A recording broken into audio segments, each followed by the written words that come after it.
Hello students, welcome back to my channel door English classes. इस class में हम 9th class English का paper है, इसके सभी क्वेश्चंस के जो आंसर है हम देखेंगे।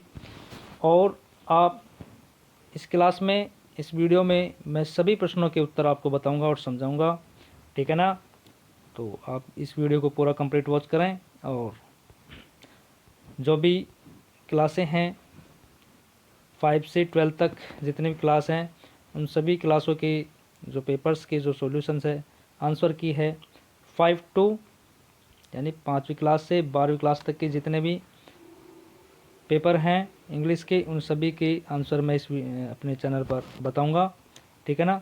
तो आज हम 9th क्लास इंग्लिश के पेपर का सॉल्यूशन देखेंगे और हम 9th क्लास का इंग्लिश का पेपर, इसका सॉल्यूशन करेंगे। इसमें हम सभी क्वेश्चनों के आंसर देखेंगे कि आपको किस प्रकार से इनके आंसर करने थे। तो फर्स्ट में हाफ ईयरली एग्ज़ाम 2023-24 का जो पेपर है ये इंग्लिश का, इसका हम देखते हैं। First question, read the following passage carefully and answer the question that follow. यानी कि आपको इस पैसेज को केयरफुल्ली पढ़ना है और इसके बाद में आपको इसके आंसर देने हैं। चलो इसको मैं थोड़ा सा आपको पढ़ के इसका हिंदी अर्थ थोड़ा समझा देता हूँ। Some people think that the aim of education is merely to give knowledge. यानी कुछ से लोग ये सोचते हैं कि जो उनका उद्देश्य होता है एजुकेशन का, इज़ मेयरली केवल टू गिव नॉलेज, ज्ञान देना है। These people want students to read books and do nothing else but add to their knowledge. These people want students to read books and do nothing else but add to their knowledge. Other believes that knowledge alone is not enough. और कुछ ये सोचते हैं, विश्वास है लोगों का कि जो नॉलेज है alone is not enough, only that which enable a man to earn his living. मैंने अभी समझाया आपको कि some people thinks that the aim of education mainly knowledge, यानी कि इसमें बता रहा है कि लोग जो हैं ये सोचते हैं कि शिक्षा का उद्देश्य केवल ज्ञान देना है, ठीक है। These people wants to students to read books, do nothing else but to add their knowledge। और ये लोग ये चाहते हैं, these people, और ये लोग want चाहते हैं कि स्टूडेंट्स रीड्स बुक, केवल किताबें पढ़ें, इसके अलावा nothing else, इसके अलावा कुछ नहीं करें, but add to their knowledge। और इसी को वो क्या बताते हैं, ज्ञान बताते हैं कि ये नॉलेज है। आगे, I believe that knowledge alone is not enough, ठीक है, only the which enable a man earn his living. यानी कि ये लोग ये चाहते हैं कि ये मानते हैं लोग कि ज्ञान ही पर्याप्त नहीं है, केवल जो मनुष्य अपनी जो लिविंग से जिंदा रहने के लिए जो हम कमाते हैं उसके बारे में बता रहा है कि केवल आजीविका कमाने में सक्षम बनाती है हमें जो नॉलेज है। सच पीपल, ऐसे जो लोग हैं वो ये सोचते हैं कि ऐसा सोचते हैं कि the bread is mayor important, कि जो रोटी है वो इम्पोर्टेंट है, महत्वपूर्ण है, देन एनीथिंग एल्स, हर चीज़ से, और भी जो चीज़ प्रत्येक चीज़ है उस प्रत्येक चीज़ में जो रोटी किसी भी अन्य चीज़ से ज़्यादा महत्वपूर्ण है।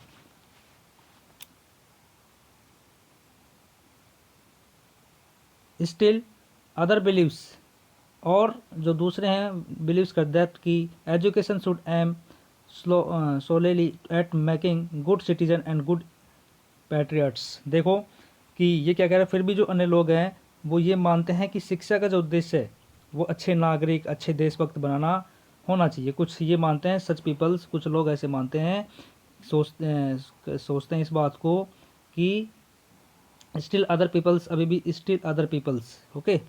तो ये कह रहे हैं कि all these people education should AIIMS, इसका जो उद्देश्य है वो ये होना चाहिए कि मेकिंग गुड सिटीजन, अच्छे नागरिक तैयार करना, और गुड पैट्रियट, अच्छे देशभक्त तैयार करना, ठीक है।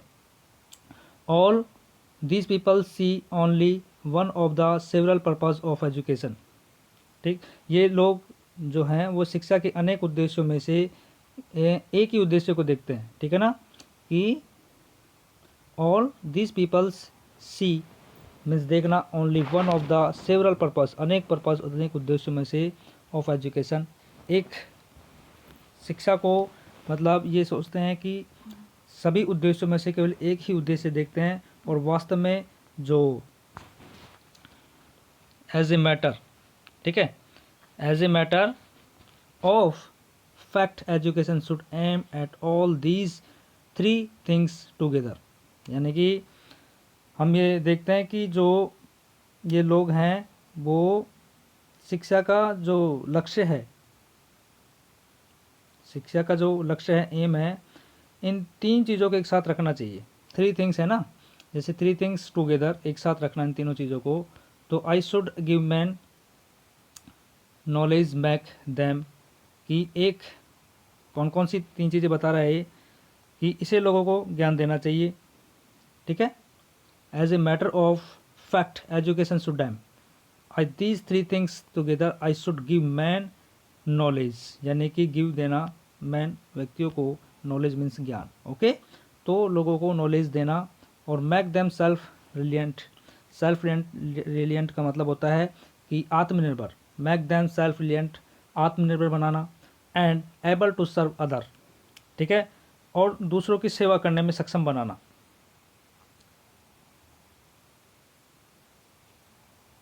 सर्व other, education should not produce citizen who, अब हम देखते हैं कि education should not produce citizen who while they love their own freedom, ठीक है, कि शिक्षा से ऐसे नागरिक पैदा नहीं होने चाहिए जो, education should not produce citizen who while they love their own freedom, यानी अपनी फ्रीडम के लिए take away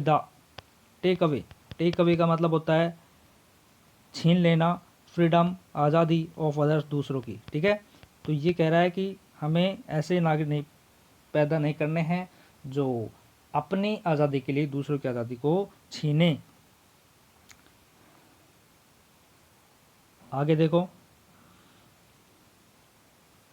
it should produce man who love their own countries, हमें ऐसे लोग चाहिए, हमें ऐसे लोग का निर्माण करना है जो क्या करें, on their on country but who do not want to harm other countries, यानी कि ऐसे महापुरुषों का निर्माण करें जो अपने देश से प्यार करते हैं लेकिन जो दूसरे प्यार करें और दूसरे देश को नुकसान ना पहुंचाएं, हार्म यानी नुकसान पहुंचाना, ठीक है ना। तो हम इसके क्वेश्चन आंसर देखते हैं। Education should not produce citizen हूँ, अभी मैंने समझाया था कि education should not produce, education शिक्षा से ऐसे लोग हमें नहीं प्रोड्यूस करने हैं जो take away freedom of others, ठीक है। तो आपको मैंने भी समझाया, इसके माध्यम से आप बता सकते हैं कि take away the freedom of others, दूसरों की आज़ादी नहीं छीने। Second question, people who thinks bread is important than everything else peoples to earn living, ठीक है, यानी कि रोटी को ही महत्वपूर्ण मानते हैं ऐसे लोग, तो उनके बारे में उनका जो आंसर होगा to earn living, first question, इसमें आपका फर्स्ट क्वेश्चन होगा। Question number third, what is second important things indicate reading books make self reliant, यानी कि सेकंड इंपॉर्टेंट थिंग्स कौन सी है, सेकंड दूसरी चीज़ कौन सी है। तो दूसरी चीज़ आपको मैंने भी बताया था कि फर्स्ट जो चीज़ थी वो हमें नॉलेज देना, और सेकंड जो चीज़ है वो कि ऐसे नागरिक सेल्फ रिलिएंट बनाना, ठीक है ना, सेल्फ रिलिएंट। तो इसमें इस थर्ड का आंसर आ जाएगा सेल्फ रिलिएंट, ये वाला। Next, self reliant comes in a man when a man, self आत्मनिर्भरता आती है जब एक आदमी, किस प्रकार से आती है, gains knowledge education others reads books love other peoples, knowledge आपको लेने से, gains knowledge love other peoples, ठीक है, नॉलेज लेने से। आगे इसमें answer the aim of education as told in the opening lines. जो फर्स्ट की लाइन है इसमें एम्स का उद्देश्य बताया गया है, शिक्षा का जो एजुकेशन का है वो ये बताया गया कि mainly to give education. Write the similar word nationalist from the below given options. ठीक है, तो आपको ऐसा सिमिलरली वर्ड देखना है नेशनलिस्ट का। सिटीजन, लियंट, पैट्रियट, सर्व, तो इसमें आपका आंसर हो जाएगा ये पैट्रियट।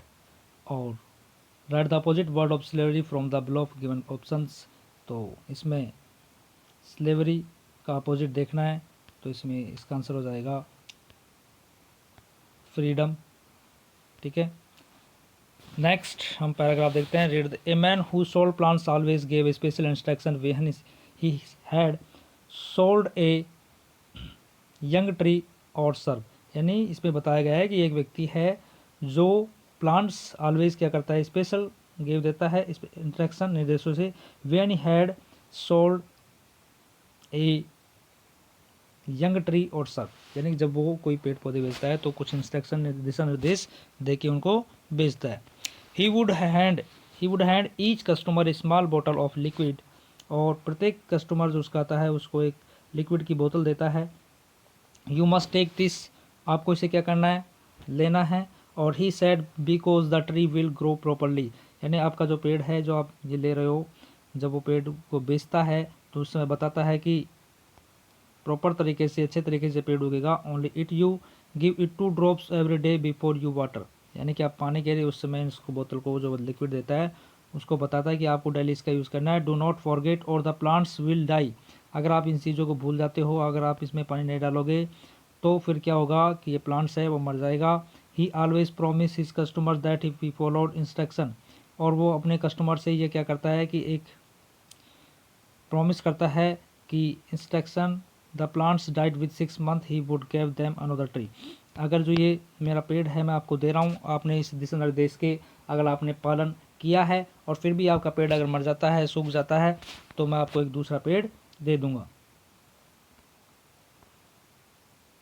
इसके बाद हम देखते हैं one day I said to him I ask you what the magic liquid. यानी कि एक दिन मैं क्या करता हूँ, उसके पास जाता हूँ और पूछता हूँ कि ये मैजिक लिक्विड क्या है। It must be something very special. तो ये कुछ एक विशेष चीज़ होनी चाहिए, स्पेशल होना चाहिए इसमें। ही रिप्लाइड, उसने आंसर दिया, if you can keep a secret, यदि तुम इसको एक रहस्य रखते हो यानी किसी को नहीं बताओगे, तो it is just coloured water only. क्या है, कलर रंगीन पानी है। I look at him surprise, मैं उसकी तरफ आश्चर्य तरीके से देखता रहा।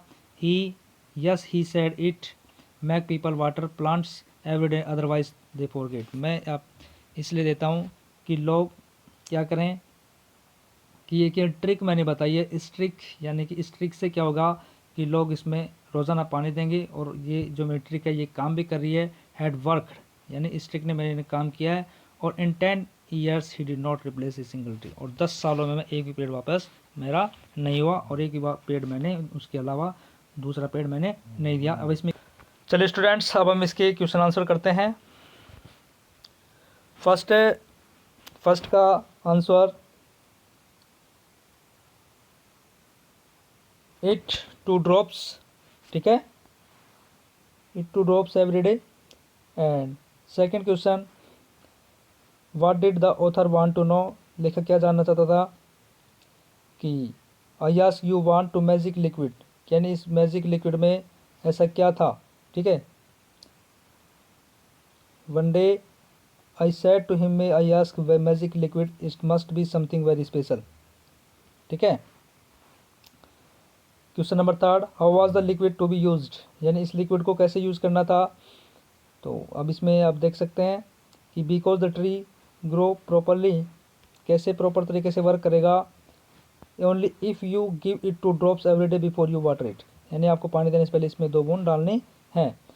What secret did the man reveals, यानी कि जो सीक्रेट था वो क्या था।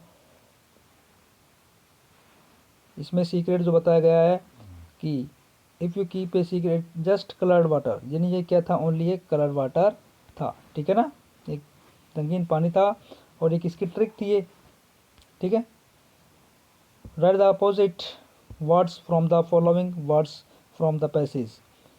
यानी कि इसमें आपको रिमेंबर और बिग का आपको इसमें बताना है, अपोजिट बताना है पैराग्राफ से। तो इसमें रिमेंबर का मतलब होता है याद करना, और इसका जो अपोजिट हो जाएगा वो होगा फॉरगेट। ठीक है, क्या होगा? फॉरगेट। तो फर्स्ट का आंसर ये यहाँ पर हम देख सकते हैं, फॉरगेट। और यहाँ पर नेक्स्ट जो है आपका बिग। बिग, बिग का मतलब होता है बड़ा, लेकिन स्मॉल मीन्स छोटा। तो यहाँ पर मेरे को स्मॉल कोई वर्ड ऐसा नहीं मिला है, बट हम यहाँ पर देख सकते हैं कि a man who sold plants always gave special instruction he had sold a young tree. तो हम यहाँ पे यंग ट्री, यंग ले सकते हैं, क्योंकि यहाँ पर छोटा वर्ड जो छोटे पेड़ और झाड़ियाँ जो होती हैं वो बेचता है। तो यहाँ पर इसका जो आंसर हो जाएगा YOUNG।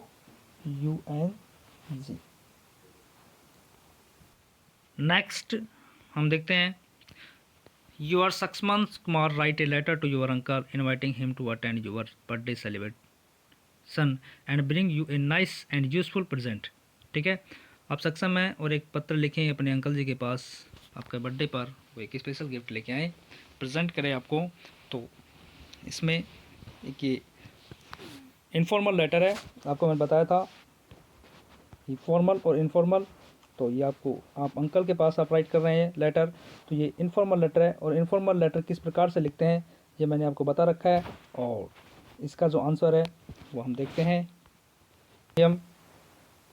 ये आपका इनफॉर्मल लेटर पता आ गया। यहाँ पर एक लाइन छोड़ के हम डेट लिखेंगे, इसके बाद में my dear uncle, I am fine here and I hope will be fine there with your family. I am happy to inform you that my birthday falls on Tuesday on 15 December. I invite you to attend my birthday celebration. तो इस प्रकार से ये आप देख सकते हैं, इसका स्क्रीनशॉट ले सकते हैं। और ठीक है ना, तो ये आपका क्वेश्चन नंबर 3 का answer, informal letter you are loving. और नीचे आपका जो इसमें क्वेश्चन में नाम दिया गया है वो यहाँ पर हम राइट कर देंगे। ठीक है, नेक्स्ट क्वेश्चन हम देखते हैं, write a letter to editor. तब इसमें एडिटर का भी आया था, इनफॉर्मल लेटर और फॉर्मल दोनों प्रकार के लेटर इसमें दिए गए हैं। तो आपको जो अच्छा लगे आप कर सकते हैं, मैंने आपको इसका आंसर बता दिया फर्स्ट का, इनफॉर्मल लेटर का। Question number 4, you are Narendra class 11th write a speech on importance of hard work in about 60 and 80 words. ठीक है, तो आपको इस पर हार्ड वर्क पर आपको स्पीच बताना है। तो इसका आंसर, स्पीच किस प्रकार से लिखते हैं वो हम देखते हैं, इम्पोर्टेंस ऑफ हार्ड वर्क। ठीक है, तो ये आपका स्पीच है, आप इसमें देख सकते हैं और इसको अच्छी तरीके से आप समझें। स्पीच, सबसे पहले हम जब स्पीच राइट करते हैं तो स्टार्टिंग में हम संबोधित करते हैं। ठीक है ना, तो आपका ये 60-80 वर्डों में एक आपका स्पीच है, इम्पोर्टेंस ऑफ हार्ड वर्क। तो इस पर आप देख लें और इस तरीके से आप स्पीच कर सकते थे, जो कि बहुत ही आसान तरीके से, बहुत सरल तरीके से ये लिखा जाता है। इसकी वीडियो मैं बना दूंगा अलग से कि किस प्रकार से आप इसको राइट करते हैं स्पीच को। या आप ये स्टोरी कर सकते हैं, and all farmer four sons quarrels झगड़ते थे आपस में, तो यूनियन स्ट्रेंथ की ये स्टोरी आपकी। तो इसको आप कर सकते हैं। और question number 6, fill in the blanks with correct form of verb. Okay, यहाँ पर Hitesh go to temple twice week, तो यहाँ पर हम कर सकते हैं गोज। ओके, तो इसका आंसर आ जाएगा goes. Yes, the rain stop when she arrived, stopped ED का यूज होएगा। The fill in the blanks with appropriate relative word, I shall call the boy, मैं उस लड़के को बुलाऊंगा, हुज बॉल इज हियर, जिसकी बॉल यहाँ है। ठीक है ना, तो यहाँ पर यूज कर सकते हैं whose answer. The book we bought today has no picture,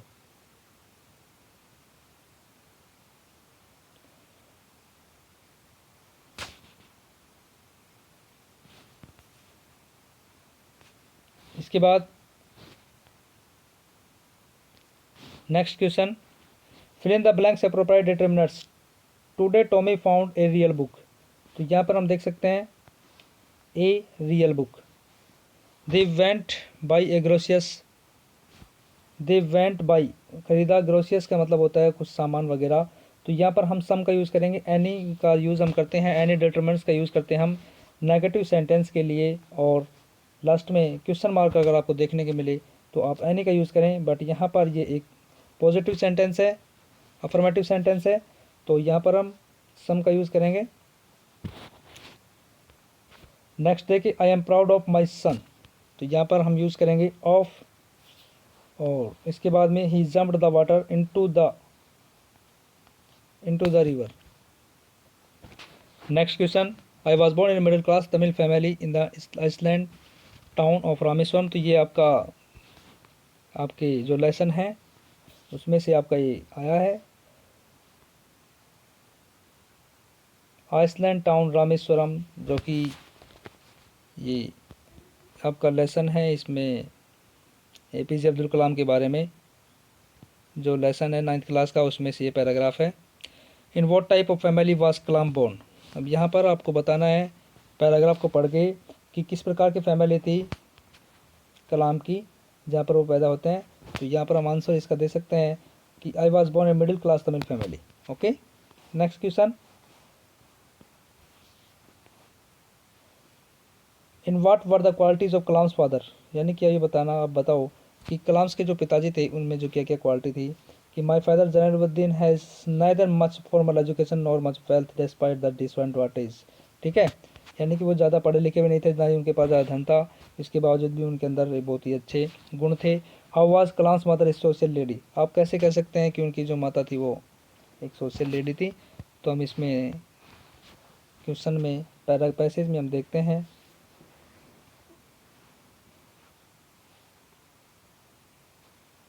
यहाँ पर इसका जो आंसर हम देख रहे हैं, फेड एवरी डे, बट यहाँ पर देखेंगे fed every day certain more, यानी कि हमारे जो घर से, जो घर वाले से ज़्यादा बाहर वाले लोग हमारे रोज़ाना भोजन करते थे, इस प्रकार से वो उनकी माता थी उनको भोजन खिलाती थी। तो ये इसका आंसर आप कर सकते हैं। नेक्स्ट हम देखते हैं आंसर द, यहाँ पर हम देख रहे हैं कि ये पहले सराउंडेड बाय वाटर, ऐसा स्थान आपको, ऐसा इस जगह बतानी है। फाइंड द वर्ड, ऐसा वर्ड आपको ढूंढना है पैसेज में से जो पहले सराउंडेड वाटर, यानी कि जो पानी से घिरा रहता है। तो हम बोल सकते हैं आइसलैंड, इसका आंसर हो जाएगा आइसलैंड। ओके, आइसलैंड एक ऐसा वर्ड है जो इस पे मैच हो रहा है कि ये पहले सराउंडेड बाय द वाटर। यह आपके क्वेश्चन है या बुक में से हैं, आप इनको देख लेना और इनको याद कर लेना। ठीक है, had Margie ever seen a book before, had Margie ever seen a book before, why did Kezia prepare a pen cushions, for home is every signing inspiring. तो ये आपके क्वेश्चन है, बुक में से हैं। Why was Kezia punish by her fathers. Next हम देखते हैं क्वेश्चन नंबर 13 हो गया। इसके बाद question number 14, give the answer of following question from text extract, there look what you did. ये आपकी पोइम की जो कुछ पंक्तियां हैं जो वाइंड पोइम से आपको ली गई हैं। There look what you did, देखो आपने ये क्या किया है। You threw them all down, आपने सबको नीचे गिरा दिया है। You tore the page of books, आपने किताबों के पन्नों को फाड़ दिया है। यू ब्रॉट रेन अगेन, तुम वर्षा को दोबारा से ले आई हो। यू आर वेरी क्लेवर, तुम बहुत चालाक हो।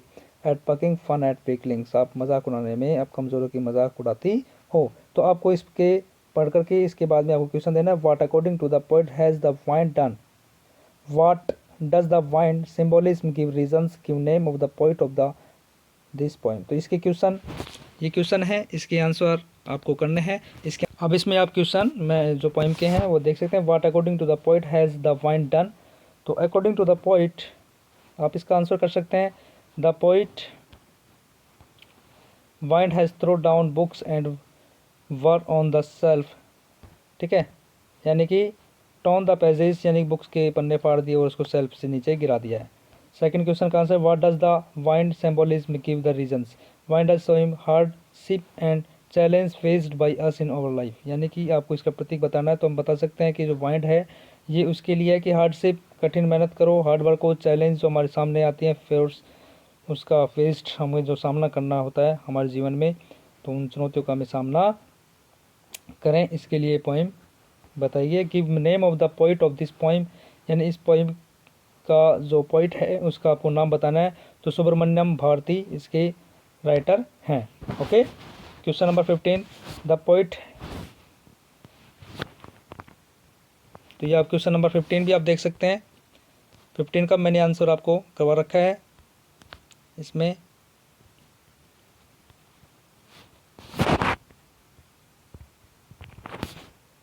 ठीक है ना। क्वेश्चन नंबर 15 यहाँ पर आप देखें,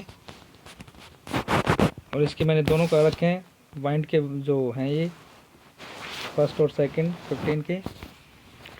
ठीक है स्टूडेंट्स, तो आप ये देख लेना, स्क्रीनशॉट ले लो इसका आप, ये 15। इसके बाद में आप देखें 15 क्वेश्चन जो give answer of the following question any 2, यानी कि ये 3 क्वेश्चंस हैं।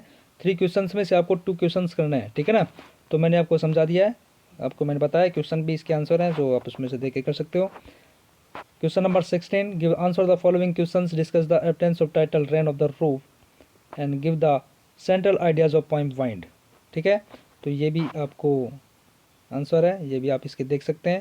Question number 17, answer the following question in 60 to 80 words, how did the boy react when he lost his parents. यानी कि ये आपका लेसन में से लिया गया है, जब वो बच्चा खो जाता है तो उसके जो रिएक्ट होता है बॉय का, जब अपने माता पिता से छूट जाता है तो उसका क्या रिएक्ट होता है, कैसे वर्क करता है। Answer the following questions in 30-40 words.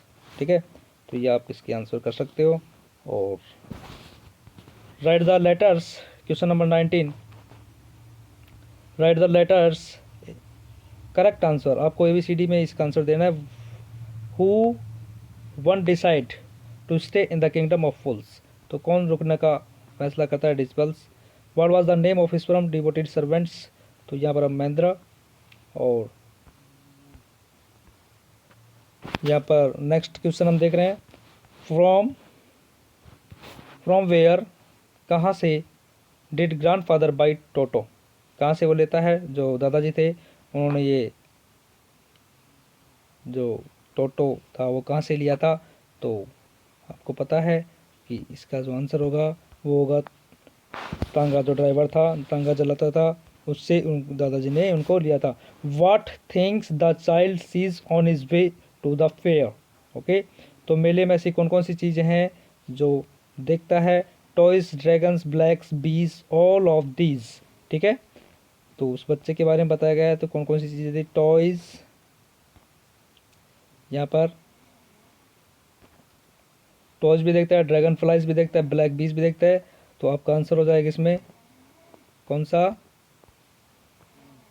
All of these. Okay, तो इस प्रकार से मैंने आपको सभी क्वेश्चनों के आंसर बताए हैं। तो मैं आशा करता हूँ कि आपको ये जो वीडियो है आपको अच्छा लगा होगा और आपको बहुत आसानी हुई होगी इसको समझने में। ठीक है ना, तो आपको लाइक करें और सब्सक्राइब करें। ठीक है ना।